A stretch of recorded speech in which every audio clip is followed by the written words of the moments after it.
भगवान, मैं हृदय की वेदना व्यक्त करना चाहता हूँ जो कि मैंने आज तक किसी से व्यक्त नहीं की। मेरे मन की हालत खंड खंड हो गई है। एक तरफ सत्संग का प्रेम और परमात्मा से मिलन की चाहत, और दूसरी तरफ भौतिक काम वासना की तरफ हर पल का झुकाव। आज प्रौढ़ावस्था तक उससे छुटकारा नहीं पा सका। समझ आती है तो अधूरी रहती है, और स्त्री शरीर के अनेक अनुभवों के बावजूद भी और ज्यादा विरक्ति तंग करती है। सब अच्छी कही हुई बातें और सिखावने बाहर ही रह जाती। मैं वहीं का वहीं, सब भूलकर लोलुप हो जाता हूँ। वासना मन को घेरे रहती है, स्वप्न में भी वही चलता है। किस क्रिया से मैं छुटकारा या समता पा सकूं, वह रास्ता दिखाएं, कृपा करें। राधा रमन, अभी मैंने जो कहा उस पर विचार कर। क्यों छुटकारा चाहते हो? किसने तुमसे कहा कि छुटकारा चाहो?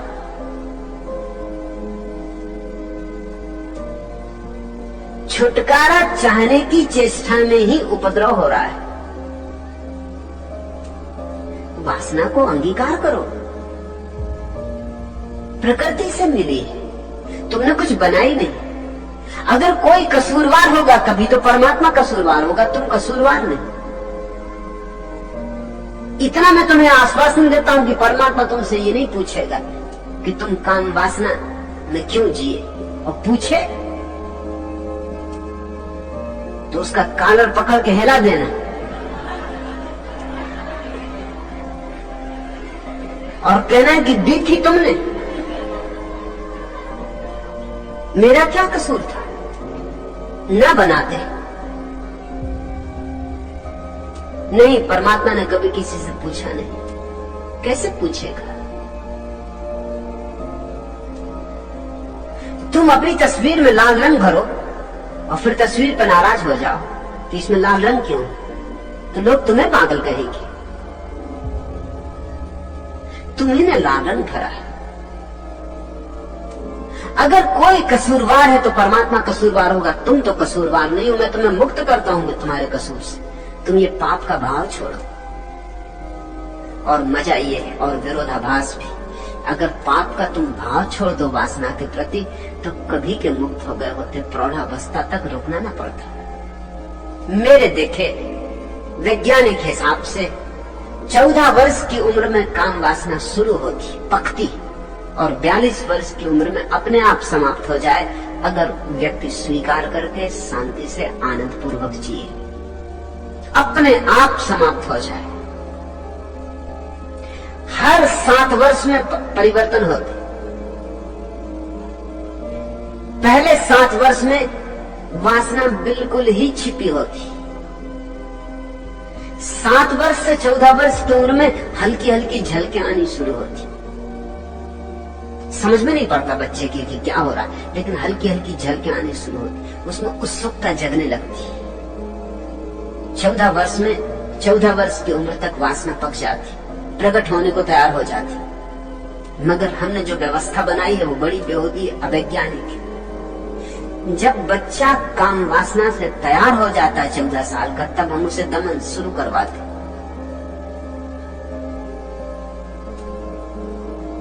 विवाह तो होगा 24 साल में कि 25 साल में कि 30 साल में। 14 साल से लेके और 24 साल तक 10 साल के फासले में वासना का क्या होगा? दबाएगा बच्चा और दबाने से रुग्ण होगा तो वासना स्वप्न में प्रविष्ट हो जाएगी, या कोई विकृत प्रक्रिया पकड़ लेगा वासना को प्रकट करने की। यह तुम्हें जान लेना चाहिए कि 18 वर्ष की उम्र में वासना सबसे प्रबल वेग लेती है।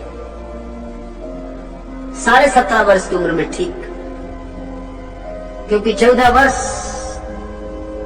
से 21 वर्ष के ठीक मध्य में वासना सर्वाधिक प्रबल होती। उतनी प्रबल फिर कभी नहीं होती, और उसी वक्त हम दमन करवा रहे हैं। उसी वक्त हम कह रहे हैं कि अभी पढ़ाई में मन लगाओ, उसी वक्त हम कह रहे हैं कि अभी तो राम भजन करो, उसी वक्त हम दबाने का सारा उपाय कर रहे हैं। फिर तुम्हारे बच्चे अगर विकृत हो जाते हैं, और एक दफे विकृति पकड़ ले तो आसानी से नहीं छूटती। ध्यान रखना, जो प्राकृतिक है वो आसानी से उसके पार जाया जा सकता है, जो अप्राकृतिक है उसके पार जाना कठिन हो जाता है। अप्राकृतिक जटिल हो जाता है और अप्रकृति पैदा हो जानी स्वाभाविक है। हजार तरह की विकृतियां संभव है और सारी मनुष्य जाति विकृति से भर गई। 24 या 25 साल या 26 साल या जैसे जैसे सभ्यता आगे जा रही, उम्र बढ़ती जा रही विवाह की, क्योंकि इतनी शिक्षा पूरी होगी तब विवाह है। 25 साल और 30 साल के बीच में कभी विवाह होगा। अब मजा यह है कि वासना उतार पर हो गई तब विवाह होगा। जब वासना अपने उद्दाम वेग में थी तब विवाह न हुआ। अब वासना का वेग क्षीण होने लगा। 17.5 वर्ष में सबसे ऊंचा शिखर छूती है वासना। ये मैं वैज्ञानिक शोध की बात कर रहा हूं। और फिर उसके बाद उतार शुरू हो जाता। 5-7 साल में जब उतार हो गया फिर विवाह होगा। अब विवाह में संभोग तो होगा, लेकिन संभोग से तृप्ति नहीं होगी। वह तृप्ति हो सकती थी 17.5 साल की उम्र में, अब नहीं हो सकती। अब वेग ही नहीं है इतना कि तृप्ति हो सके। अब भूख ही इतनी गहरी नहीं है कि तृप्ति हो सके। अब तुम्हारी वासना फुसफुसी हो गई। अब यह फुसफुसी वासना जिंदगी भर पीछा करेगी। तृप्त हो गई होती तो कभी तुम इसके छूट गए होते, कभी के छूट गए होते, मगर तृप्त नहीं हो पाएगी। और हर बार जब वासना में उतरोगे, आनंद तो कोई भी अनुभव नहीं होगा और विषाद अनुभव होगा। पीछे की शक्ति भी खोई, कुछ पाया भी नहीं।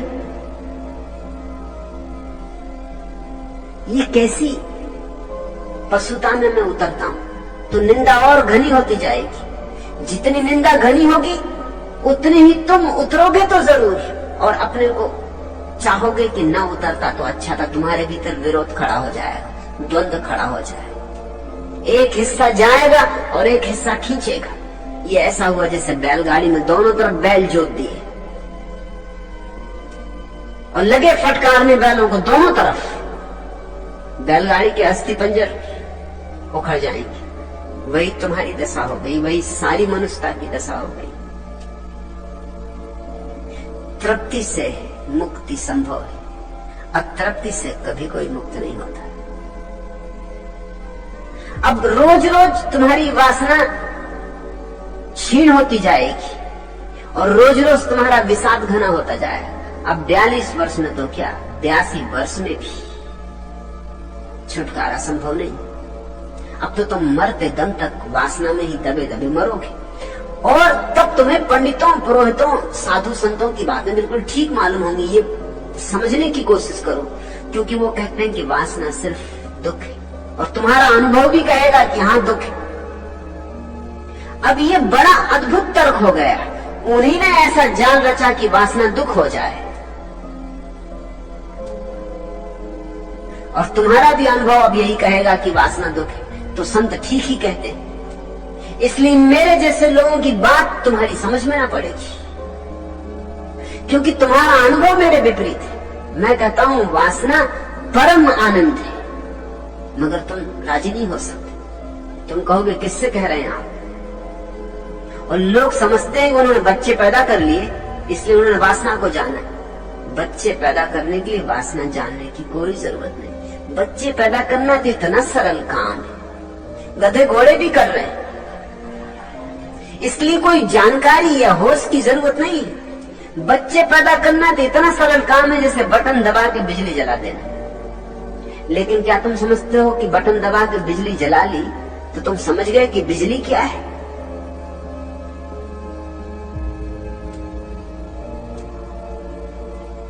बिजली क्या है ये तुम नहीं समझ जाओगे बटन दबाने से। बिजली को जानना तो एक बड़ी गहन यात्रा है। बड़ी लंबी यात्रा है। अभी भी वैज्ञानिक रहस्य को खोल नहीं पाए हैं कि बिजली क्या है। उपयोग सीख गए, बिजली से 1000 काम लेने लगे, लेकिन बिजली क्या है इसका उत्तर अभी विज्ञान के पास नहीं। और काम वासना जीवंत बिजली है, जीवंत विद्युत है। वो विद्युत का और भी ऊपरी, और भी आगे का कदम है, आगे का पड़ाव। अभी तो भौतिक विद्युत का भी रहस्य नहीं खुल पाया है, तो जैविक विद्युत का, बायोलॉजिकल इलेक्ट्रिसिटी का रहस्य तो अभी बहुत दूर है। अभी तो उस पर काम भी शुरू नहीं हुआ है। लेकिन कोई बच्चे पैदा कर लेता, बच्चे तो तुम दर्जनों पैदा कर लेते। जितना ना समझ आदमी हो उतने बच्चे पैदा कर लेते। बच्चे पैदा करने में क्या है? लेकिन बच्चे पैदा करने वाला सोचने लगता है कि मैं वासना को जानता हूं, और छुटकारा नहीं हुआ अभी तक। वासना को तुम नहीं जानते। वासना को जानने का शास्त्र है, वासना को जानने की कला है। उसी कला का नाम तंत्र है। उसके बड़े सूक्ष्म उपाय हैं, विधियां हैं। मैं चाहता हूं कि लोग तंत्र की विधियां समझे, सीखें। मगर जिनको मैं समझाना चाहता हूं, जिनको मैं सिखाना चाहता हूं, जो सीखकर वासना से मुक्त हो सकते, वही प्रस्तावन करते हैं कि मुझे फांसी की सजा दे दी जाए। और उनको भी मैं कसूर नहीं दे सकता। उनका अनुभव उनसे यही कहता है कि वासना में क्या सुख है, वासना तो नरक है। हालांकि नरक कह कह के वो मुक्त नहीं हुए। राधा रमण, तुम्हारी अवस्था तुम्हारी ही नहीं है, करीब करीब 99% मनुष्यता की। और जैसे तुम कहते हो कि मैं हृदय की वेदना व्यक्त करना चाहता हूं, जो कि मैंने आज तक किसी से व्यक्त नहीं की, ऐसे ही और भी लोग हैं जो किसी से व्यक्त नहीं कर रहे। करेंगे क्या? अपना रोना क्या रोना, और अपना रोना रोएंगे तो लोग हंसेंगे। मजा ये है, अगर तुम किसी से कहोगे कि मैं प्रौढ़ हो गया और वासना से मुक्त नहीं हुआ, तो वो कहेगा अरे अभी तक वासना से मुक्त नहीं हुए। वो ऐसा दिखाएगा जैसे वो तो मुक्त हो गया है। वो ये मौका नहीं छोड़ सकता कि अपने को तुमसे ऊपर रख ले, और तुम्हें ऐसा दीन कर देगा, ऐसा हीन कर देगा कि कहने से सार क्या है। तुम जाके किसी साधु सन्यासी को कहोगे कि मैं भी वासना से मुक्त नहीं हुआ, तो वो कहेगा पशु हो तुम, नारकी हो तुम, कीड़े हो तुम। वो तुम्हें गालियां देगा। तो कहने में सार क्या है? छुपाए रहो अपने दर्द को, छुपाए छुपाए मर जाओ। तुम तो ईमानदार आदमी हो कि तुमने ये निवेदन कर दिया, लेकिन 99% आदमियों की यही अवस्था है। कहते नहीं किसी से, कहना क्या है? कौन समझेगा? लोग हंसेंगे, उल्टे लोग उल्टे अपमान करेंगे। तुम्हारी प्रतिष्ठा होगी कुछ तो वो भी गिर जाएगी। यहां तो प्रतिष्ठा उनकी है जो दावेदार है। दावा झूठा हो कि सच, इससे कोई सवाल नहीं। दावा ऐसा हो कि कोई उसमें भूल चूक न पकड़ पाए। बस वासना है भीतर तो रहने दो, बाहर तो ज्ञान की चर्चा करो, वेद की ऋचाएं उद्धृत करो, बाहर तो ब्रह्मचर्य की चर्चा करो।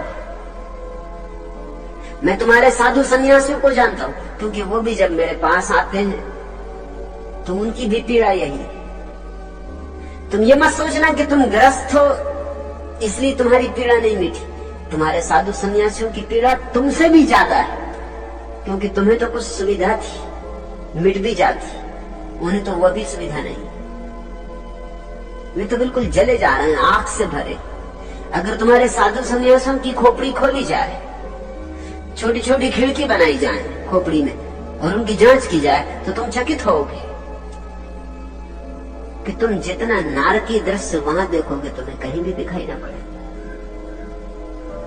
तुम खुद भी प्रयोग करके देख सकते हो। रोज तुम भोजन कर लेते, फिर तुम भोजन के सपने तो नहीं देखते। एक दिन उपवास करो, उस रात भोजन का सपना देखोगे। 2-4 दिन का उपवास करो, भोजन ही भोजन की सोचोगे, और सब सोच विचार खो जाएगा। मैं तुमसे कहता हूं राधा रमण, काम वासना का विचार भी खो जाएगा। 5-7 दिन उपवास करो, भोजन ही भोजन दिखाई पड़ने लगेगा। रास्ते पे निकलोगे तो स्त्रियां दिखाई नहीं पड़ेंगी, होटलें दिखाई पड़ेंगी। होटलों के अक्षर बिल्कुल साफ साफ दिखाई पड़ेंगे, बोर्ड बिल्कुल पढ़ोगे, बार बार पढ़ोगे। रास्ते पे निकलोगे तो और कुछ नहीं, ये भजिए की गंध, ये पकौड़ों की गंध, राह तुम्हें एकदम गंधों से भरी मालूम होगी, भोजन की एक से एक गंध। इसी रास्ते से जिंदगी भर गुजरे थे, ये गंध तुम्हें कभी मालूम ना पड़ी थी, क्योंकि पेट भरा था, तृप्त थे तुम। अभी तुम रास्ते से गुजरते हो, स्त्रियां ही स्त्रियां दिखाई पड़ती। तुम्हारे भीतर वासना दबी पड़ी। तुमने अच्छा किया कि कहा, निवेदन किया, रास्ता बन सकता है, लेकिन रास्ते को बनाने के लिए कुछ बड़ी महत्वपूर्ण बातें समझनी होगी। तुमने कहा मेरे मन की हालत खंड खंड हो गई, तुमने की है हालत खंड खंड, हो नहीं गई। तुम जिम्मेवार, दोष किसी और पर डाला नहीं जा सकता, अंततः तो जिम्मेवारी अपनी। पंडित पुरोहितों को भी दोष डालने से कोई प्रयोजन नहीं, क्योंकि उनकी तुमने मानी, ये तो जिम्मेवारी तुम्हारी। न मानती, मैंने नहीं मानी। मेरे पास अनंत सन्यासी इकट्ठे हो रहे हैं, इन्होंने नहीं मानी, तुम भी न मानते, लेकिन अभी भी तुम उनकी ही मान रहे हो। ये प्रश्न भी उनकी ही मान्यता से पैदा हुआ है, ये अड़चन भी उन्होंने दी, ये प्रश्न भी उसी से पैदा हुआ है। तुम कह रहे हो एक तरफ सत्संग का प्रेम और परमात्मा से मिलन की चाहत, और दूसरी तरफ भौतिक काम वासना की तरफ हल पर झुकाव। ये दोनों अलग बातें नहीं है। जिन्होंने तुमसे कहा अलग है, उन्होंने तुम्हें गलत समझाया। ये दोनों बिल्कुल एक सी बातें हैं। जिस चाहत से तुमने किसी स्त्री को चाहा है, वही चाहत तो नए पंख लगा के परमात्मा को चाहेगी, विपरीत नहीं।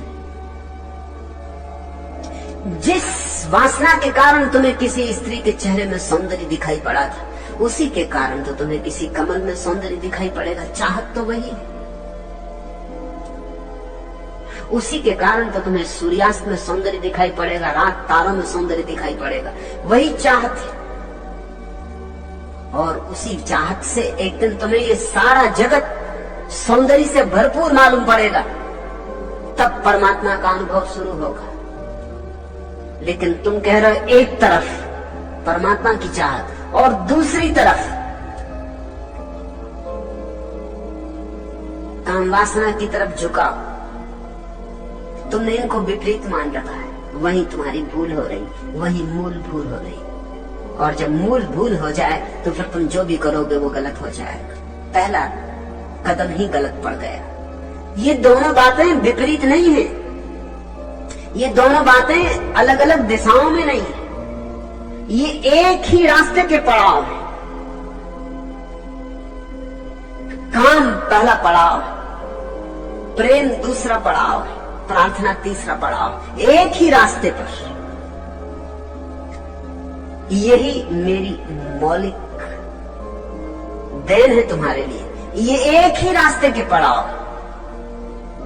इसलिए जरा भी चिंता न लो। खंड खंड तुम अपने आप हुए जा रहे हो अपनी व्याख्या के कारण। मेरी व्याख्या समझो, खंड समाप्त हो गए, इसी क्षण समाप्त हो गए। खंडों को जोड़ना नहीं पड़ेगा, सिर्फ तोड़ना बंद हो गया। वही तो सौंदर्य को चाहता है जो परमात्मा को चाहेगा। वही चाहत, वही प्रेम। माना कि स्त्री में बड़ा स्थूल सौंदर्य है, पुरुष में बड़ा स्थूल सौंदर्य है, और परमात्मा में एक सूक्ष्म सौंदर्य है, सूक्ष्माति सूक्ष्म। लेकिन सौंदर्य तो सौंदर्य।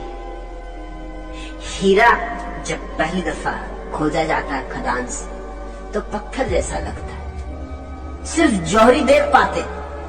और मैं तुमसे कहता हूं कि जिसे तुम कामवासना कह रहे हो वो हीरा है। मैं जौहरी की तरह तुमसे कह रहा हूं कि वह हीरा है। उसे काटना होगा, निखारना होगा, उसे साफ सुथरा करना होगा, तब कहीं तुम पहचान पाओगे कि ये हीरा है। तुम्हें पता है जब पहली दफा कोहिनूर हीरा मिला तो जिस आदमी को मिला उसके घर महीनों बच्चे उससे खेलते रहे, क्योंकि समझा कि पत्थर है कोहिनूर हीरा। और कोहिनूर हीरे के साथ बड़ी प्यारी कहानी जुड़ी। गोलकुंडा में मिला था। जिस आदमी को मिला था वो एक गरीब किसान था।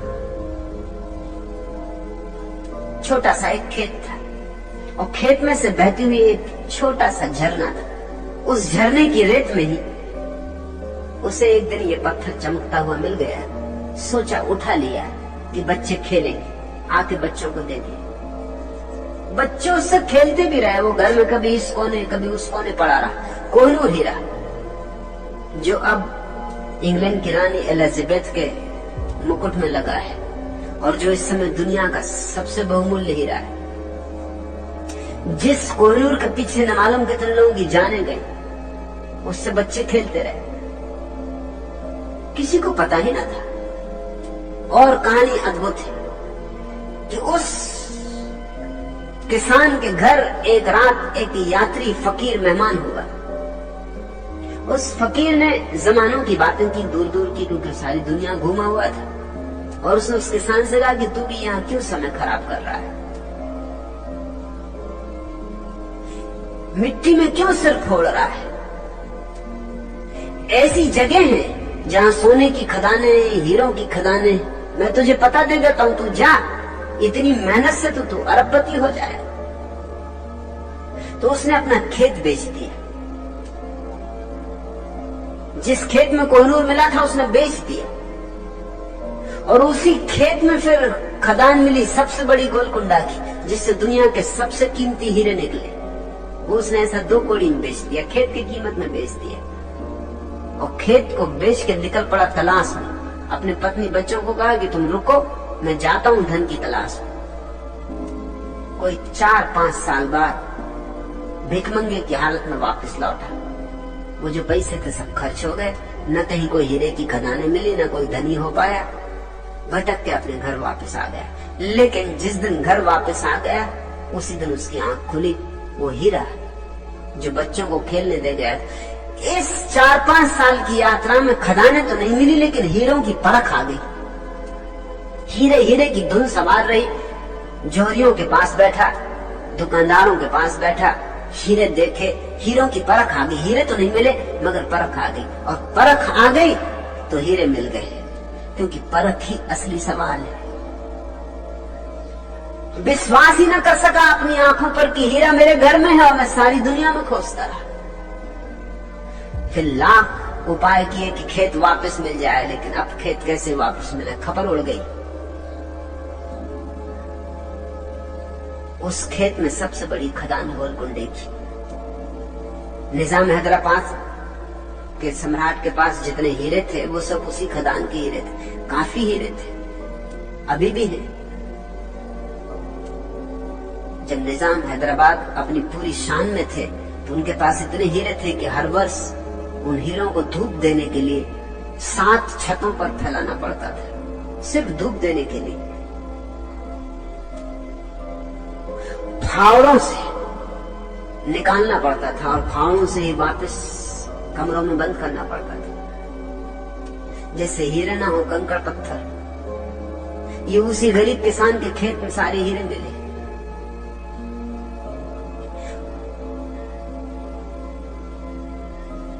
तुम्हारी दशा भी उसी गरीब किसान जैसी। वो जो तुम्हारे खेत में छोटा सा झरना बहता है काम वासना का, वही हीरों की खदान है। परख चाहिए। पहली बात स्मरण रखो, काम वासना परमात्मा की ही तलाश है, और इसलिए काम वासना में तुम सदा पाओगे कुछ कमी रह गई, कुछ कमी रह गई, क्योंकि तलाश परमात्मा की है। देह से कैसे राजी हो? अदेही प्रेम चाहिए, अदेही सौंदर्य चाहिए, मगर देह की सीढ़ी बनानी होगी। तुम कहते हो एक तरफ सत्संग का प्रेम और परमात्मा से मिलन की चाहत, और दूसरी तरफ भौतिक काम वासना की तरफ पल पल झुकाओ। इनको 2 तरफ मत रखो। इन्हें एक साथ रखो, ये एक ही यात्रा के पड़ाव। आज प्रौढ़ावस्था तक उससे छुटकारा नहीं पा सका हूं, इसी गलत विवेचन के कारण छुटकारा नहीं मिला। जरा सा गलत विवेचन हो जाए, इंच भर की गलत भूल हो जाए कि हजारों मील का फासला हो जाता है सत्य से। लेकिन तुम सोच रहे होगे कि छुटकारा इसलिए नहीं मिला कि मैंने पूरी कोशिश नहीं की। छुटकारा इसलिए नहीं मिला कि तुमने पूरी कोशिश की।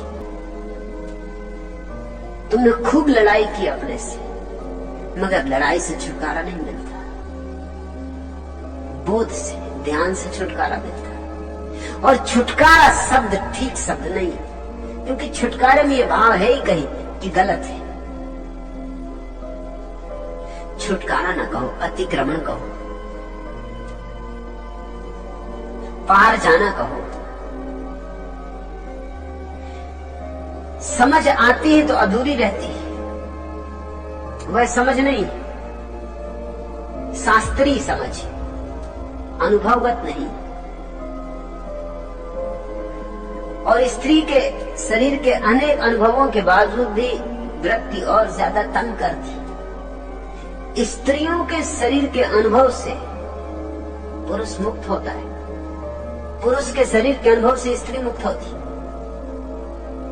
सभी अनुभव मुक्तिदायी, मगर अनुभव पूरा नहीं हो पाता, क्योंकि तुम भीतर लड़ रहे हो।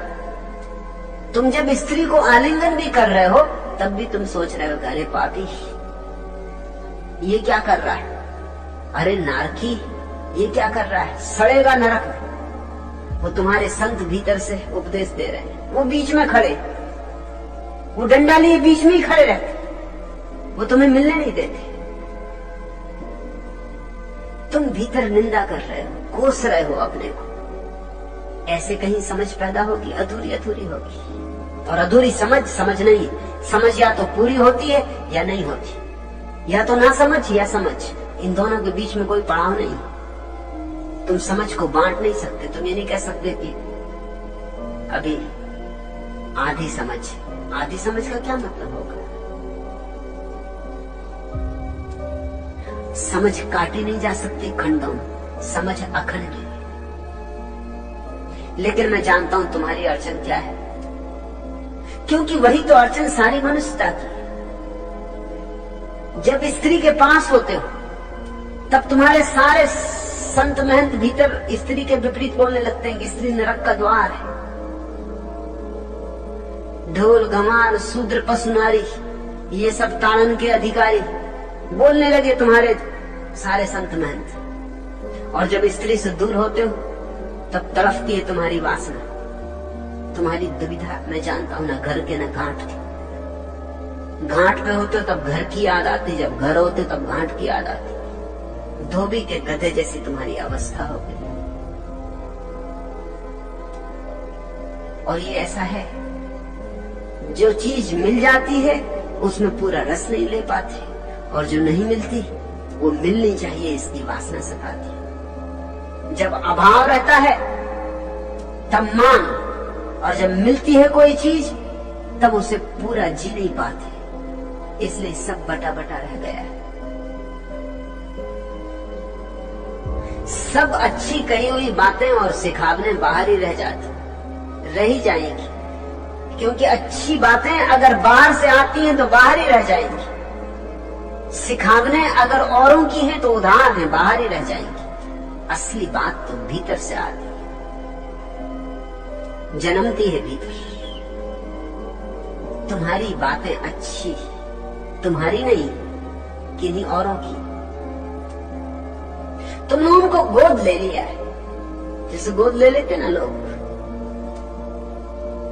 अब किसी ने किसी का बच्चा गोद ले लिया, गोद लेके वो मां हो गई, गोद लेके तुम पिता हो गए।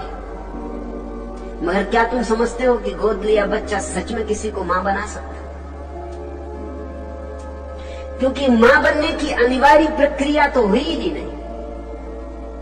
वो 9 महीने का गर्भ, वो 9 महीने की तकलीफें, वो 9 महीने का बोझ, वो उल्टियां, भोजन का पचना नहीं, रात नींद का ना आना, वो 9 महीने की पीड़ा कौन झेलेगा? मां बनना कोई मुफ्त में तो नहीं होता, उसके लिए कीमत चुकानी होती है। और जिस दिन बच्चा पैदा होता है उस दिन की पीड़ा, असह पीड़ा। गोद लेके तो तुमने बड़ी होशियारी कर ली, सब झंझट से ही बच गए। लेकिन ध्यान रखना, जिस दिन बच्चा पैदा होता है उसके पैदा होने में ही दूसरी तरफ मां पैदा होती है। बच्चा अकेली पैदा नहीं होता। जब तक बच्चा नहीं था तब तक वह स्त्री स्त्री थी, मां नहीं थी। जिस दिन बच्चा पैदा हुआ उस दिन स्त्री में कुछ नया अंग जुड़ा, मां बनी। तो 2 पैदा हुए उस दिन, एक तरफ बच्चा पैदा हुआ, एक तरफ मां पैदा हुई।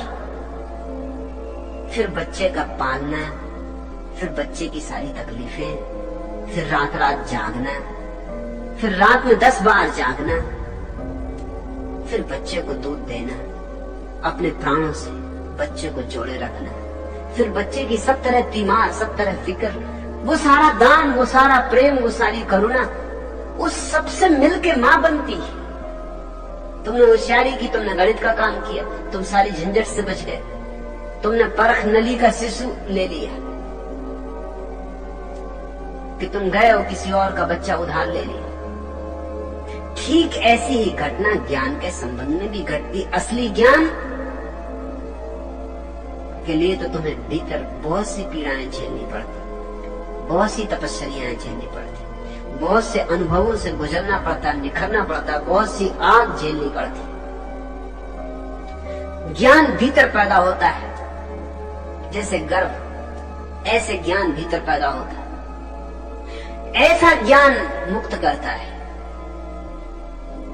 ऐसे ज्ञान से तुम सच में ज्ञानी होते हो। एक तरफ ज्ञान जन्मता है, दूसरी तरफ ज्ञानी जन्मता है।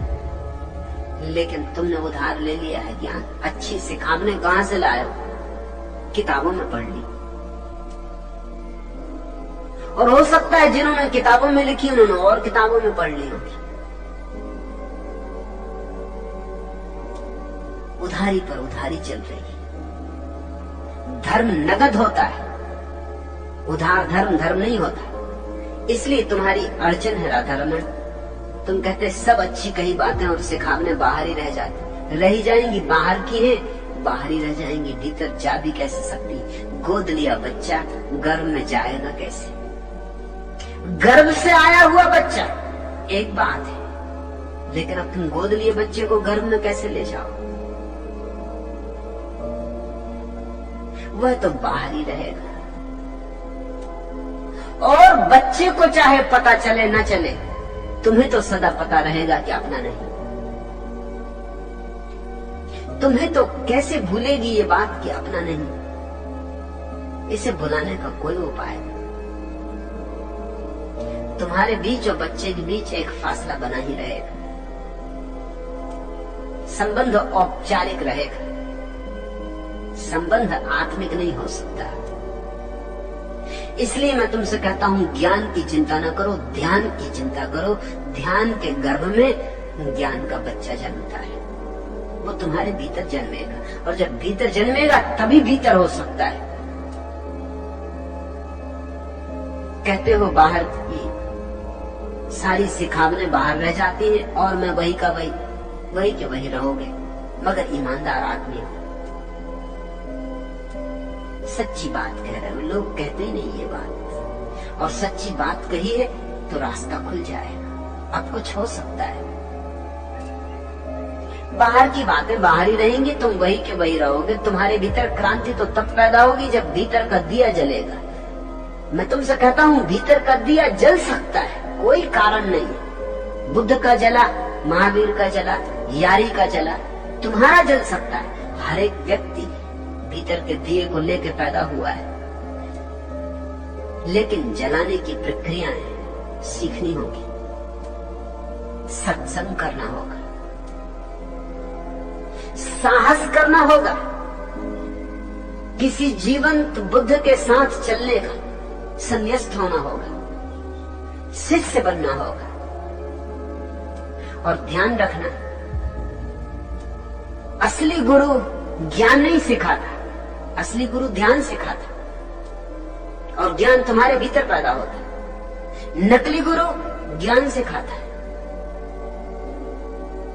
और तब सब बातें बाहर की बाहर रह जाती।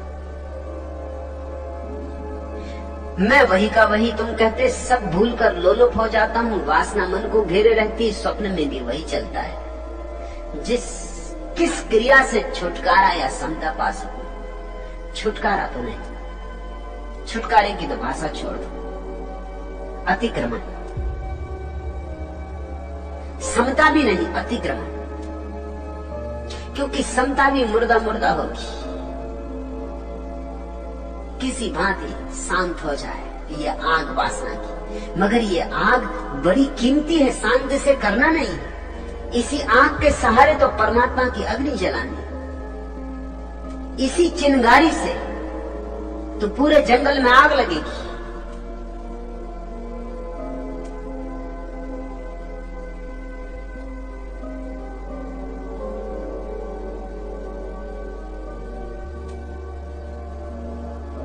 दबा नहीं देना है, इसे राख नहीं कर देना। इसी चिंगारी में तो तुम्हारा भविष्य आशा है। इसलिए छुटकारा नहीं, समता नहीं, अतिक्रमण। और अतिक्रमण का उपाय है वासना में ध्यान पूर्वक जाओ, समग्र रूपेण जाओ।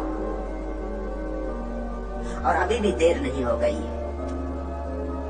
ऐसे तो देर हो गई, मगर अब जो हुआ हुआ, अभी भी देर नहीं हो गई। और सुबह का भूला सांझ भी घर आ जाए तो भूला नहीं कहलाता। अगर मरते मरते क्षण तक भी वासना का अतिक्रमण हो गया तो समझना कि घर आ गए। यह हो सकता है। भूले भटके तुम ठीक जगह आ गए हो जहां ये हो सकता है। लेकिन साहस तो करना होगा, सस्ते में नहीं होगा। तुम चाहो कि मेरी बातें सुन हो जाए तो नहीं होगा। मैं जो कहता हूं वह करोगे तो हो सकता है।